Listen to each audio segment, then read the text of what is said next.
बोलो सत्यनारायण भगवान की जय हो। प्रथम अध्याय।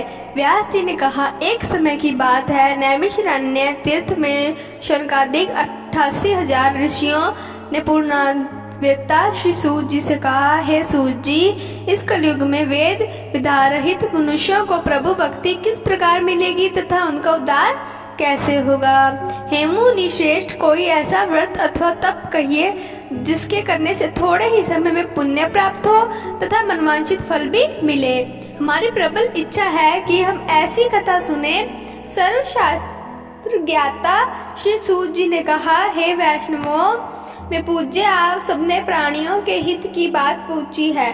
अब मैं उस श्रेष्ठ व्रत को आपसे कहूँगा जिसे नारद जी के पूछने पर लक्ष्मी नारायण भगवान ने उन्हें बताया था।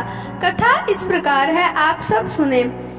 एक समय देवर्षि नारद जी दूसरे के हित की इच्छा से सभी लोकों में घूमते हुए मृत्यु लोक में आ पहुँचे। यहाँ अनेक योनियों में जन्मे प्राय सभी मनुष्यों को अपने कर्मों के अनुसार कई दुखों से पीड़ित देखकर उन्होंने विचार किया कि किस यत्न के करने से प्राणियों के दुखों का नाश होगा। ऐसा मन में विचार कर श्री नारद विष्णु लोक गए। वहाँ श्वेत वर्ण और 4 भुजाओं वाले देवों के ईश नारायण को, जिनके हाथों में शंख चक्र गदा और थे तथा वर्ण माला पहने हुए थे, देखकर स्तुति करने लगे। नारद जी ने कहा, हे भगवान, आप अत्यंत शक्ति से संपन्न हैं। मन तथा वाणी भी आपको नहीं पा सकती। आपको आदि मध्य अंत भी नहीं है। आप निर्गुण स्वरूप सृष्टि के कारण भक्तों के दुखों को नष्ट करने वाले हो। आपको मेरा नमस्कार है। नारद जी से इस प्रकार की स्तुति सुनकर विष्णु जी बोले, हे मुनि श्रेष्ठ, आपके मन में क्या है? आपका किस काम के लिए यहाँ आगमन हुआ है? निष्कोच कहें। तब नारद मुनि ने कहा, मृत्यु लोक में सब मनुष्यों और जो अनेक योनियों में पैदा हुए हैं, अपने अपने कर्मों द्वारा अनेक प्रकार के दुखों से पीड़ित हैं। हे नाथ, यदि आप मुझ पर दया रखते हैं तो बताइए, इस मनुष्यों के सब दुख थोड़े से ही प्रयत्न से कैसे दूर हो सकते हैं? विष्णु भगवान ने कहा, हे नारद, मनुष्यों की भलाई के लिए तुमने यह बहुत अच्छा प्रश्न किया है। जिस व्रत के करने से मनुष्य मोह से छूट जाता है, वह व्रत मैं तुमसे कहना चाहता हूँ। तुम पुण्य देने वाला स्वर्ग तथा मृत्यु दोनों में दुर्बल एक उत्तम व्रत है, जो आज मैं प्रेम वश होकर तुमसे कहता हूँ। श्री सत्यनारायण भगवान का यह व्रत विधि विधान पूर्वक संपन्न करके मनुष्य इस धरती पर सुख भोग कर मरने पर मोक्ष को प्राप्त होता है। श्री विष्णु भगवान के वचन सुनकर नारद मुनि बोले, हे भगवान, उस व्रत का फल क्या है?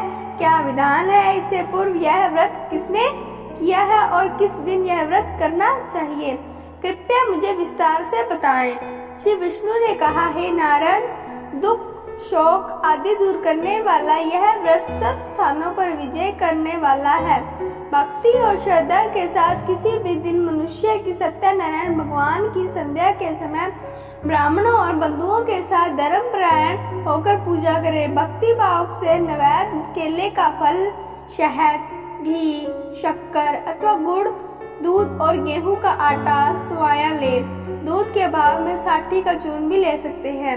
इन सबको भक्ति भाव से भगवान को अर्पण करें। बंधु बांधवों सहित ब्राह्मणों को भोजन कराएं। इसके पश्चात स्वयं भोजन करें। रात्रि में नित्य गीत आदि का आयोजन कर श्री सत्यनारायण भगवान का स्मरण करता हुआ समय व्यतीत करें। कली काल में मृत्यु लोक में यही एक लघु उपाय है, जिससे अल्प समय और अल्प धन में महान पुण्य प्राप्त हो सकता है। द्वितीय अध्याय। सूत जी ने कहा, हे ऋषियों, जिन्होंने पहले समय में इस व्रत को किया है, उनका इतिहास कहता हूँ, आप सब ध्यान से सुने। सुंदर काशीपुरी नगरी में एक अत्यंत निर्धन ब्राह्मण रहता था। वह ब्राह्मण भूख और प्यास से बेचैन होकर पृथ्वी पर घूमता रहता था। ब्राह्मणों से प्रेम करने वाले श्री विष्णु भगवान ने ब्राह्मण को देखकर एक दिन बूढ़े ब्राह्मण का रूप धारण कर निर्धन ब्राह्मण के पास जाकर आदर के साथ पूछा, हे विप्रे, तुम नित्य ही दुखी होकर पृथ्वी पर क्यों घूमते हो? हे श्रेष्ठ ब्राह्मण, यह सब मुझसे कहो, मैं सुनना चाहता हूँ। दृढ़ ब्राह्मण ने कहा, मैं निर्धन ब्राह्मण हूँ, भिक्षा के लिए पृथ्वी पर फिरता हूँ। हे भगवान, यदि आप इसे छुटकारा पाने कोई उपाय जानते हो तो कृपया करके मुझे बताएं। वृद्ध ब्राह्मण का रूप धारण किए श्री विष्णु भगवान ने कहा, ब्राह्मण, श्री सत्यनारायण भगवान मनवांछित फल देने वाले हैं, इसलिए तुम उनका पूजन करो, इससे मनुष्य सब दुखों से मुक्त हो जाता है। दरिद्र ब्राह्मण को व्रत का सारा विधान बताकर बूढ़े ब्राह्मण का रूप धारण करने वाले श्री सत्यनारायण भगवान तद्यान हो गए।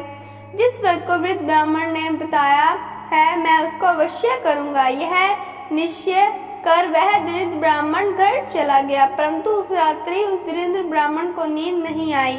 अगले दिन वह जल्दी उठा और श्री सत्यनारायण भगवान का व्रत करने का निश्चय किया। फिर भिक्षा मांगने के लिए चल दिया। उस दिन उसको भिक्षा में बहुत धन मिला, जिससे उसने पूजा का सामान खरीदा और घर आकर अपने बंधु बांधवों के साथ भगवान श्री सत्यनारायण का व्रत किया। इसके करने से वह दरिद्र ब्राह्मण सब दुखों से छूटकर अनेक प्रकार की संपत्तियों से युक्त हो गया। तभी से वह विप्र हर मास व्रत करने लगा।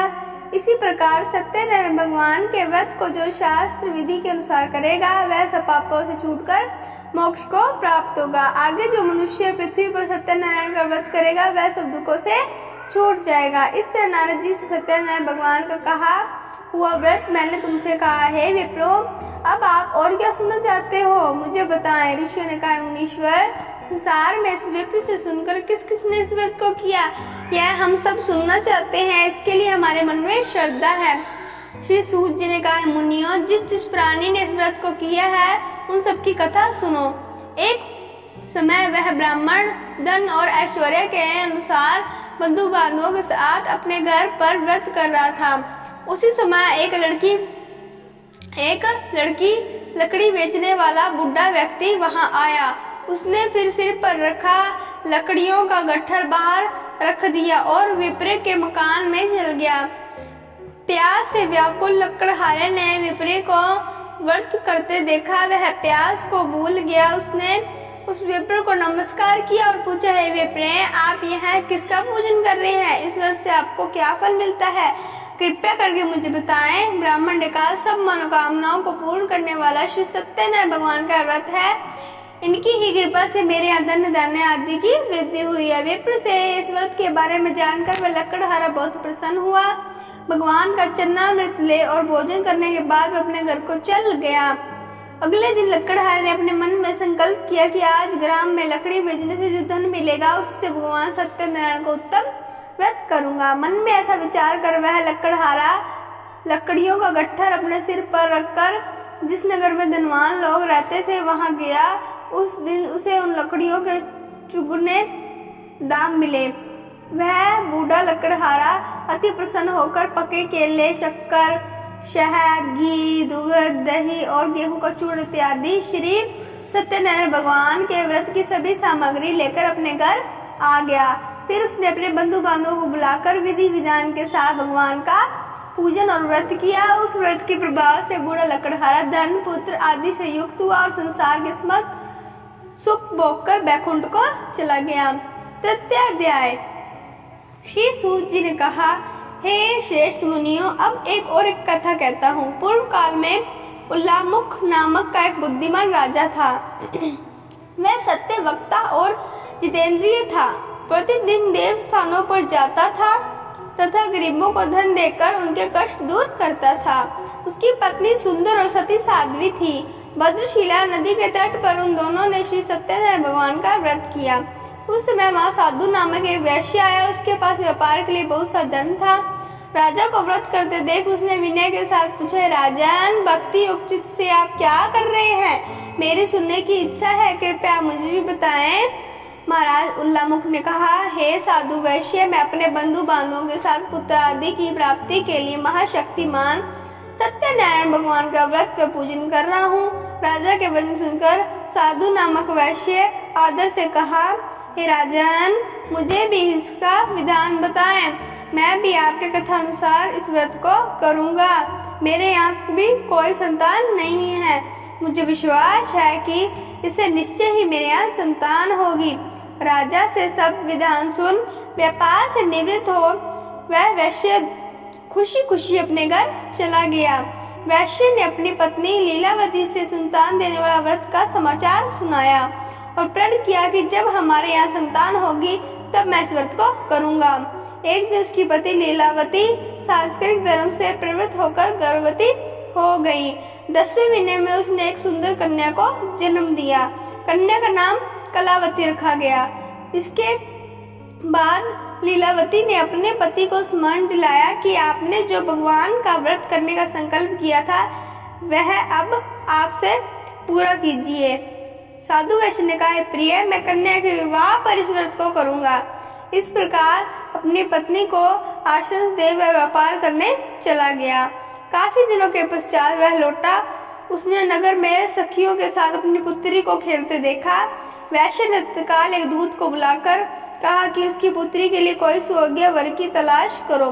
साधु नामक वैश्य की आज्ञा पाकर दूत कच्चन नगर पहुंचा और उसने एक लड़की के लिए एक सुयोग्य वणिक पुत्र ले आया। वणिक पुत्र को देखकर साधु नामक वैश्य ने अपने बंधु बांधवों सहित प्रसन्नचित होकर अपनी पुत्री का विवाह उसके साथ करवा दिया। वैश्य विवाह के समय भी सत्यनारायण भगवान का व्रत करना भूल गया। इस पर श्री सत्यनारायण भगवान क्रोधित हो गए। उन्होंने वैश्य को श्राप दिया कि तुम्हें दारुण दुख प्राप्त होगा। अपने कार्य में कुशल साधु नामक वैश्य अपने जमाता सहित नामों को लेकर व्यापार करने के लिए समुद्र के समीप स्थित रतनसारपुर नगर में गया। दोनों ससुर जमाई चंद्र केतु राजा के नगर में व्यापार करने लगे। एक दिन भगवान सत्यनारायण की माया से प्रेरित एक चोर राजा का धन चुराकर भागा जा रहा था। राजा के दूतों को अपने पीछे आते देख चोर ने घबराकर राजा के धन को उसकी नाव में चुपचाप रख दिया जहाँ वे ससुर जमाई ठहरे थे। ऐसा करने के बाद वह भाग गया। जब दूतों ने उस साधु वैश्य के पास राजा के धन को रखा देखा तो ससुर जमाता दोनों को बांधकर ले गए और राजा के समीप जाकर बोले, हम ये दो चोर पकड़कर लाए हैं, कृपया बताएं कि इन्हें क्या सजा दी जाए। राजा के बिना उन दोनों की बात सुने ही उन्हें कारागार में डालने की आज्ञा दे दी। इस प्रकार राजा की आज्ञा से उनको कठिन कारावास में डाल दिया गया तथा उनका धन भी छीन लिया गया। सत्यनारायण भगवान के श्राप के कारण साधु वैश्य की पत्नी लीलावती और पुत्री कलावती भी घर पर बहुत दुखी हुई। उनके घरों में रखा धन चोर ले गए। एक दिन शारीरिक व मानसिक पीड़ा तथा भूख प्यास थी। दुखित हो भोजन की चिंता में कलावती एक ब्राह्मण के घर गई। उसने ब्राह्मण को भी सत्यनारायण भगवान का व्रत करते देखा। उसने कथा सुनी तथा प्रसाद ग्रहण कर रात को घर आई। माता ने कलावती से पूछा, पुत्री तू अब कहाँ रही? वह मेरे मन में क्या है? कलावती बोली, माता, मैंने एक ब्राह्मण के घर श्री सत्यनारायण भगवान का व्रत करते हुए देखा। कलावती के वचन सुनकर लीलावती ने सत्यनारायण भगवान के पूजन की तैयारी की। उसने परिवार और बंधुओं से श्री सत्यनारायण भगवान का पूजन व व्रत किया और वर मांगा कि मेरे पति और दामाद शीघ्र ही घर वापस लौट आए। साथ ही भगवान से प्रार्थना की कि हम सबका अपराध क्षमा करो। श्री सत्यनारायण भगवान इस व्रत से संतुष्ट हो गए। उन्होंने राजा चंद्र केतु को स्वप्न में दर्शन देकर कहा, राजन, जिन दोनों वैश्यों को तुमने बंदी बना रखा है वे निर्दोष हैं, उन्हें प्रातः ही छोड़ दो, अन्यथा मैं तेरा धन, राज्य, पुत्र आदि सब नष्ट कर दूंगा। राजा से ऐसे वचन कहकर भगवान अंतर्ध्यान हो गए। प्रातःकाल राजा चंद्र केतु ने सभा में सबको अपना स्वप्न सुनाया और सैनिकों को आज्ञा दे दी कि दोनों वणिक पुत्रों को कैद से मुक्त कर सभा में लाया जाए। दोनों ही आते ही राजा को प्रणाम किया। राजा ने उनसे कहा, महानुभाव, तुम्हें भाग्यवश ऐसा कठिन दुख प्राप्त हुआ है, अब तुम्हें कोई भय नहीं है, तुम मुक्त हो। ऐसा कहकर राजा ने उनको नए नए वस्त्र भूषण पहनवाए तथा उनका जितना धन लिया था उसे दूना लौटाकर आदर से विदा किए। दोनों वैश्य घर को चल दिए। चतुर्थ अध्याय। श्री सूत जी ने आगे कहा, वैश्य और उसके जमाई ने मंगलाचार करके यात्रा आरंभ की और अपने नगर की ओर चल पड़े। उनके थोड़ी दूर आगे बढ़ने पर दंडी वेशधारी श्री सत्यनारायण भगवान ने उनसे पूछा, साधु, तेरी नाम में क्या है? अभिमानी वणिक हंसता हुआ बोला, है दंडी, आप क्यों पूछते हो? क्या धन लेने की इच्छा है? मेरी नाम में तो बेल और पत्ते भरे हैं। वैश्य का कठोर वचन सुनकर दंडी वेशधारी श्री सत्यनारायण भगवान ने कहा, तुम्हारा वचन सत्य हो। ऐसा कहकर वहां से कुछ दूर जाकर समुद्र किनारे बैठ गए। दंडी महाराजा के जाने के पश्चात वैश्य ने नृत्य किया से निर्भीत होने के बाद नाव को ऊंची उठी देखकर अचंभा किया था। नाव में बेल पत्ते आदि देखकर मूर्छित हो जमीन पर गिर पड़ा। मूर्छा खुलने पर अत्यंत शोक प्रकट करने लगा। तब उसके जमाता ने कहा, आप शोक न करें, दंडी महाराज का श्राप है, अंततः उनकी शरण में ही चलना चाहिए, तभी हमारी मनोकामना पूर्ण होगी। जमाता के वचन सुनकर वह साधु नामक वैश्य दंडी महाराज के पास पहुंचा और भक्ति भाव से प्रणाम करके बोला, मैंने जो आपसे सत्य वचन कहे थे उसके लिए मुझे क्षमा करें। ऐसे कहकर वैश्य रोने लगा। तो दंडी भगवान बोले, हे वनिक पुत्र, मेरी आज्ञा से तुझे बार बार दुख प्राप्त हुआ है, तू मेरी पूजा से विमुख हुआ है। साधु नामक वैश्य ने कहा, भगवान आपकी माया से ब्रह्मा आदि देवता भी आपके रूप को नहीं जान पाते, तब मैं अज्ञानी भला कैसे जान सकता हूँ। आप प्रसन्न होइए, मैं अपने सामर्थ्य के अनुसार आपकी पूजा करूंगा, मेरी रक्षा करो और पहले के समान मेरी नौका को धन से पूर्ण कर दो। उसके भक्ति युक्त वचन सुनकर श्री सत्यनारायण भगवान प्रसन्न हो गए और उसकी इच्छा अनुसार वर देकर अंत्य ध्यान हो गए। तब ससुर व जमाता दोनों के नाव पर आकर देखा कि नाव धन से परिपूर्ण है। फिर वह भगवान सत्यनारायण का पूजन कर जमाता सहित अपने नगर को चला। जब वह अपने घर के निकट पहुंचा तब उसने एक दूत को अपने घर में भेजा। दूत ने साधु नामक वैश्य के घर जाकर उसकी पत्नी को नमस्कार किया और कहा, आपके पति अपने दामाद सहित इस नगर के समीप आ गए हैं। लीलावती और उसकी कन्या कलावती उस समय भगवान का पूजन कर रही थी। दूत का वचन सुनकर साधु की पत्नी ने बड़े हर्ष के साथ सत्यदेव का पूजन पूर्ण किया और अपने पुत्र से कहा, मैं अपने पति के दर्शन को जाती हूँ, तू कार्य पूर्ण कर शीघ्र आ जाना। परंतु कलावती पूजन प्रसाद छोड़कर अपने पति के दर्शनों के लिए चली गई। प्रसाद की आज्ञा के कारण सत्यदेव रुष्ट हो गए। फलस्वरूप उन्होंने उसके पति को नाव सहित पानी में डुबो दिया। कलावती अपने पति को न देख रोती हुई जमीन पर गिर पड़ी। नौका को डूबा हुआ तथा कन्या को रोती हुई देख साधु नामक वैश्य दुखी तो बोले, प्रभु मुझसे या मेरे परिवार से जो भूल उसे क्षमा करो।